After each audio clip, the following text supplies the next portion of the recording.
Well, I suppose it's because everything matters across the destination. If you have a beach, that beach has to be cleaned and swept.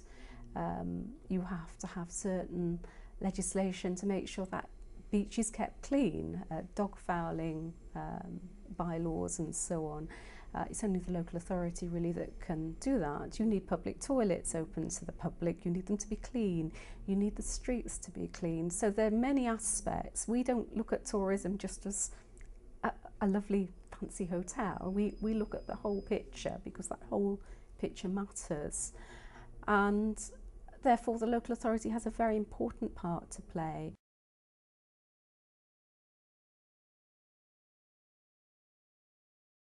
I think what's really important is that it's a common document, a document that we can all work together on. It gives us common objectives and a direction of travel.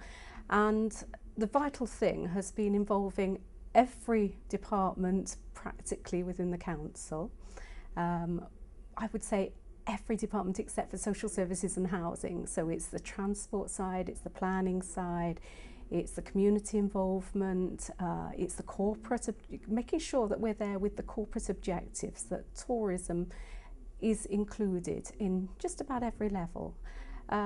So that's internally. I can cross-cut internally, people work together internally, but also it's been essential to communicate and consult with the community at large, and particularly I think we automatically think hoteliers and attraction operators, but it's also the transport operators, the bar operators, those who run retail within the city.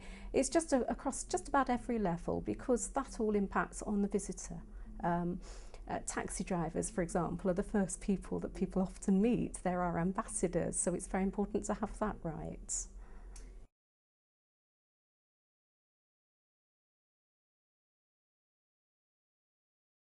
It is making the case. It's showing visitor perceptions, it's showing the value and the volume of tourism to the city.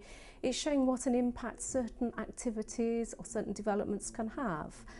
For example, if we're planning a large development or even a smaller scale development, we look at the feasibility, we do an economic impact assessment, and when people actually see that means jobs, that means coming back into the money coming back into the economy, both for the public and the private sector, that helps to make the case. But I have to say in Cardiff, my colleagues across other departments are very, very switched on to this.